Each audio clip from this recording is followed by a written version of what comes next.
میں ہوں حارث علی شاہ گیلانی۔ چلتے ہیں آج کی اہم خبروں کی طرف۔ تازہ ترین خبروں سے باخبر رہنے کے لیے ہمارا چینل سبسکرائب کیجیے۔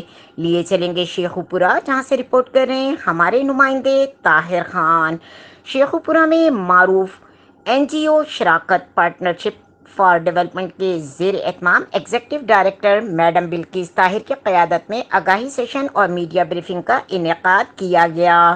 سماجی شخصیات میڈم الفت یاسمین اور میڈم شازیہ کی خصوصی شرکت۔ پنجاب گورنمنٹ آئی لائبریری ہال شیخو پورہ میں این جی او شراکت پارٹنرشپ فار ڈیولپمنٹ کے زیر اہتمام آگاہی سیشن اور میڈیا بریفنگ کا انعقاد کیا گیا۔ سماجی شخصیات میڈم الفت یاسمین اور میڈم شازیہ نے خصوصی شرکت کی۔ ایگزیکٹو ڈائریکٹر شراکت partnership for development madam Bilqis Tahir نے دوران بریفنگ میڈیا کو بتایا کہ اسٹینڈرڈ چارٹر بینک کی مالی معاونت اور برٹش ایشین ٹرسٹ کے ذریعے راولپنڈی، اسلام آباد میں 60، مظفر گڑھ میں 40 اور شیخوپورہ میں 20 کوآپریٹو بنانے گئے ہیں اور پسماندہ علاقوں کی زرعی خواتین اور نوجوانوں کے کاروبار کے ذریعے مستقل روزگار کی طرف توجہ مبذول کرائی گئی۔ شیخوپورہ میں دیہی خواتین کی 20 کوآپریٹو گروپس بنائے گئے، جس میں 82 خواتین اور 18 مردوں کو ہم نے اس پلیٹ فارم سے زرعی کاروبار افراد کے طور پر کامیابی سے بااختیار بنایا۔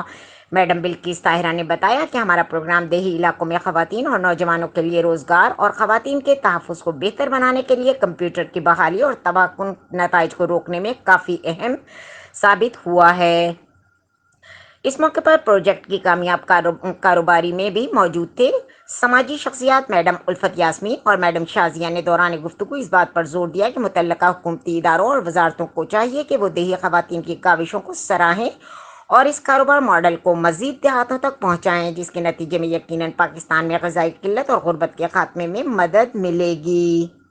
مزید خبروں اور اپڈیٹس کے لیے ہمارے ساتھ رہیے گا۔ تب تک کے لیے اپنا خیال رکھیے گا۔ اللہ حافظ۔